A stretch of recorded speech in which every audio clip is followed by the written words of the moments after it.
नमस्कार, मी प्रीती खंडागळे. आपण पाहता आवाज इंडिया मराठी. पंतप्रधान नरेंद्र मोदी हे 2 दिवसांच्या सिक्कीम दौऱ्यावर असून राज्याच्या 50व्या स्थापना दिनानिमित्त ते विविध कार्यक्रमांमध्ये सहभागी होत आहेत.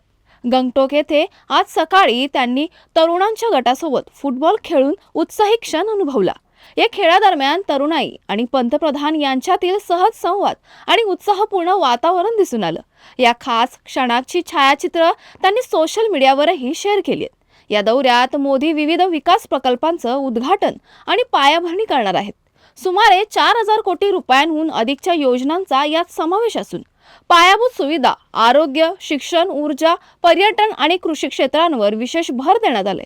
गंगटोक येथील आर्केडेरियम पालजोर स्टेडियममधील सुवर्ण जयंती कार्यक्रम तसेच विविध विद्यापीठे आणि शैक्षणिक संस्थांचं उद्घाटन त्यांच्या हस्ते होणार आहे. याशिवाय तिस्ता नदीवरील पूल आणि अनेक महत्त्वाचे महामार्ग प्रकल्पही सुरू केले जाणार आहेत. सिक्कीममधील दळणवळण आणि विकासाला चालना देणाऱ्या या योजनांमुळे राज्याच्या प्रगतीला नवी दिशा मिळेल असं अपेक्षित आहे. अशाच महत्त्वाच्या बातम्या पाहण्यासाठी बघत राहा आवाज इंडिया मराठी, शोध सत्याचा.